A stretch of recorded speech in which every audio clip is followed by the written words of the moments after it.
Assalamualaikum warahmatullahi wabarakatuh.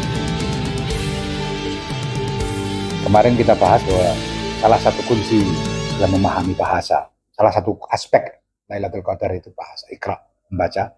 Membaca artinya ada yang dibaca, dibaca itu yang gampang kita pahami, tekstual itu bahasa. Bahasa itu bisa yang verbal, ada yang tertulis dan lain sebagainya, ada yang enggak tertulis yang merupakan ayat-ayat semesta. Ayat-ayat yang enggak tertulis tadi, itu sebenarnya kan dikodifikasi dalam pengetahuan manusia dari berabad-abad yang lampau sampai sekarang dalam bentuk bahasa. Pemahaman kita terhadap bahasa adalah hasil dari internalisasi pendidikan tarbiyah dari awal kita sampai dengan kita dewasa, lewat segala macam tarbiyah. Itu bisa lewat keluarga, lewat pendidikan formal, atau lewat pesantren, lewat macam-macam, dan itu membentuk kita, membentuk kesadaran kita. Nah, kalau kita pakai itu, kita pakai pemahaman itu lewat bahasa yang masuk, yang kita pahami. Kita pahami bahwa kemarin kita bahas, bahasa juga punya reduksi, punya perluasan atau penyempitan makna, yang sering penyempitan. Kalau perluasan pasti baik. Saya akan mulai dari fakta seperti ini. Ibnu Arabi pernah ditanya, kenapa di zaman Rasulullah orang tidak membutuhkan tafsir seperti zaman berikutnya? Kata, menurut Ibnu Arabi, pendapat Ibnu Arabi, karena zaman itu orang langsung memahami apa yang disebut Al-Quran, yang dikatakan Al-Quran, langsung tertanam memahami, oh ini, artinya ini, konteksnya ini.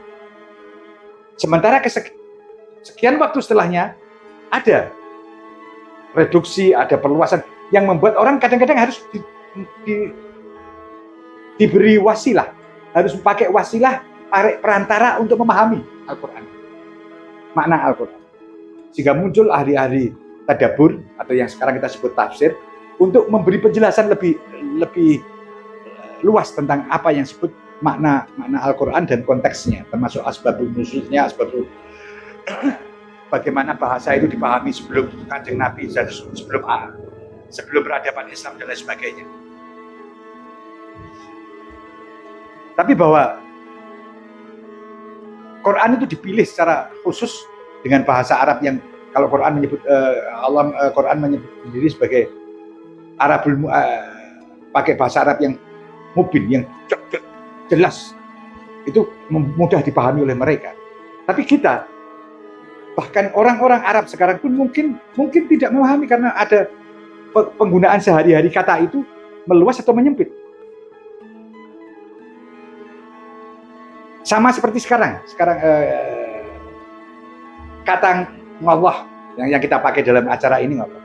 Orang mengatakan ngalah. Ngalah itu kan jadinya orang yang mengalah. Lawannya itu menang. Membiarkan orang lain menang itu namanya mengalah. Padahal akar katanya kan menuju Allah. Orang lupa bahwa akar katanya, oh, ngalah itu bukan berarti menjadi kalah, tapi menuju Allah, menghindari hal-hal duniawi. Salah satu contoh. Atau orang di Jawa misalnya pakai pemaknaan ummah.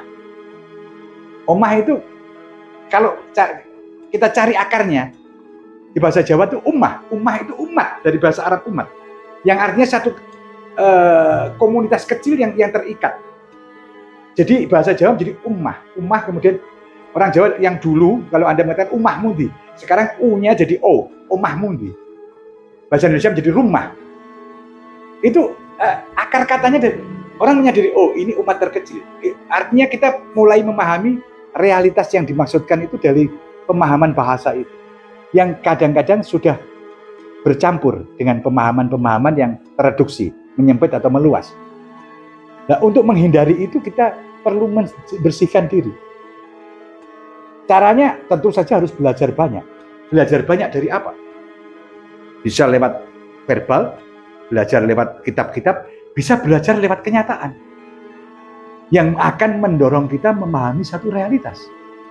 Banyak orang yang tidak membaca kitab macam-macam tapi bisa memahami muatan Al-Quran yang penting dari realitas kehidupannya. Seorang petani yang tidak bisa memahami bagaimana sabar itu artinya tertentu karena dia mengalami dari kehidupannya langsung.